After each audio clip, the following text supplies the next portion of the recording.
Hello दोस्तों, कैसे हैं आप सभी लोग। समझते हैं कानून से संबंधित आज की सभी खास खबरों को। सबसे पहली खबर है, दिल्ली उच्चतम न्यायालय ने श्रमिक कल्याण बोर्ड को निर्देश दिए हैं कि पेंशन प्राप्त करने की पात्रता से 6 महीने पहले निर्माण श्रमिकों के आवेदन स्वीकार करने पर विचार करें। दूसरी खास खबर है, कलकत्ता उच्च न्यायालय ने कहा है कि भारत यूएस डीटीएए के तहत शामिल सेवाओं के लिए शुल्क के रूप में सलाहकार सेवाओं के लिए विचार कर योग्य नहीं है। तीसरी खास खबर है, उच्चतम न्यायालय ने सड़क पर जन सेवाओं के आयोजन पर रोक लगाने के आंध्र प्रदेश सरकार के फैसले पर रोक लगा दी है। चौथी खास खबर है, केरला उच्च न्यायालय ने कहा है कि लोकपाल के रूप में सेवानिवृत्ति के बाद पुनः नियुक्ति के किए गए उच्च न्यायालय के न्यायाधीश के फैसले वेतन से नहीं काटे जा सकते। पांचवी खास खबर है,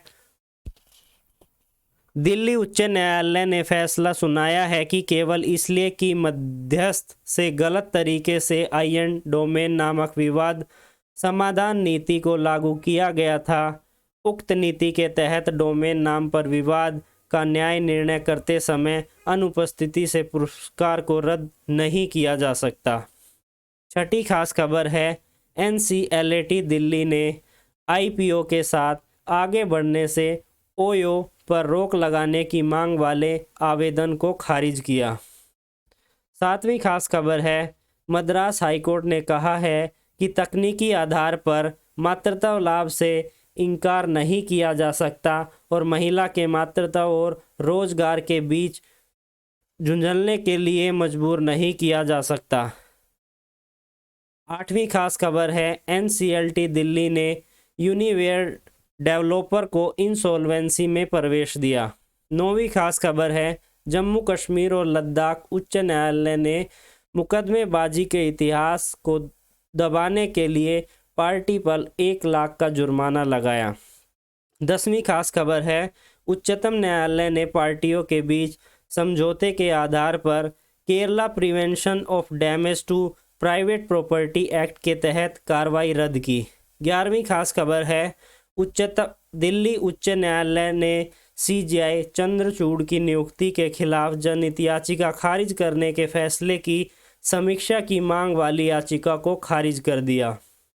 12वीं खास खबर है, मद्रास उच्च न्यायालय ने हाल ही में राज्य को उस व्यक्ति को अंतरिम मुआवजा देने का निर्देश दिया जिसे 8 महीने से अधिक समय तक अवैध रूप से जेल में बंद रखा गया था।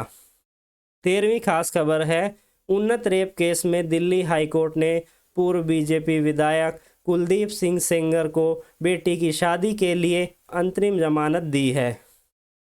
14वीं खास खबर है, मद्रास उच्च न्यायालय ने हाल ही में राज्य को जेलों के अंदर की स्थापना करने का निर्देश दिया है जिससे कैदी अपने मामलों की स्थिति जानने में मददगार हों। 15वीं खास खबर है, कर्नाटका उच्च न्यायालय ने समानता के आधार पर हत्या के मामले में आरोपी को जमानत दी। 16वीं खास खबर है, केरल उच्च न्यायालय ने निरीक्षण किया है कि एनआई एक्ट की धारा 138 के तहत शिकायतकर्ता को विशेष रूप से दावा करना चाहिए कि प्राइवेट पावर ऑफ अटॉर्नी धारक को विवादित लेन देन का ज्ञान हो। 17वीं खास खबर है, इलाहाबाद उच्च न्यायालय ने हाल ही में एक ऐसे व्यक्ति पर 1 लाख का जुर्माना लगाया है जिसने झूठी दलील देते हुए और भौतिक तथ्यों को दबाते हुए एक रिट याचिका दायर की थी। 18वीं महत्वपूर्ण खबर है, इलाहाबाद उच्च न्यायालय ने हाल ही में कहा है कि यूपी राज्य में सभी न्यायालय मंचों में सभी न्यायिक फाइलिंग के कागज तर्कसंगत उपयोग में मुद्दों ने प्रशासनिक आकार पर न्यायालय का ध्यान आकर्षित किया।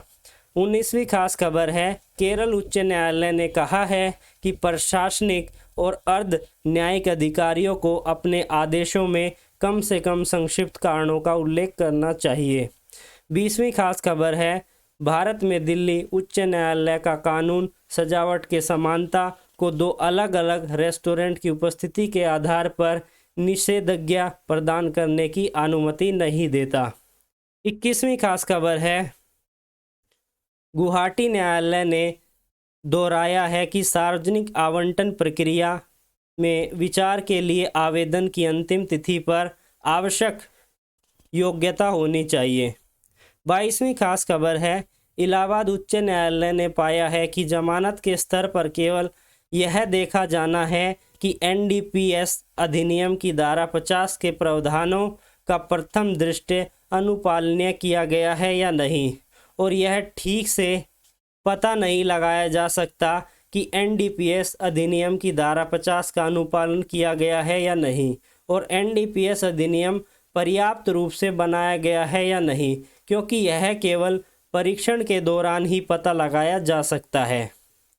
23वीं खास खबर है, दिल्ली उच्च न्यायालय ने कहा है कि सार्वजनिक अनुबंध में अधिक धन की संभावना अनुबंध को समाप्त करने के लिए एकमात्र मापदंड नहीं हो सकती। 24वीं खास खबर है, कर्नाटक उच्च न्यायालय ने गैर सहायता प्राप्त निजी स्कूलों के लिए फीस को विनियमित करने की राज्य सरकार की शक्ति को खारिज कर दिया। 25वीं खास खबर है, दिल्ली उच्च न्यायालय ने यशराज फिल्म को अपनी आगामी फिल्म पठान की ओटीटी रिलीज के लिए हिंदी भाषा के ऑडियो विवरण, क्लोज कैप्चरिंग और सबटाइटल तैयार करने के निर्देश दिए, ताकि इसे एक्सेसिबल फॉर हियरिंग और विजुअली के लिए सुलभ बनाया जा सके। 26वीं खास खबर है, कोविड अवधि 2020 से 2021 के दौरान भुगतान किए गए स्कूल फीस का 15% छात्र को वापसी के लिए इलाहाबाद उच्च न्यायालय का आदेश है। कैसी लगी आपको वीडियो? अगर इन्फॉर्मेटिव हो तो वीडियो को लाइक कीजिए। फिर मिलते हैं।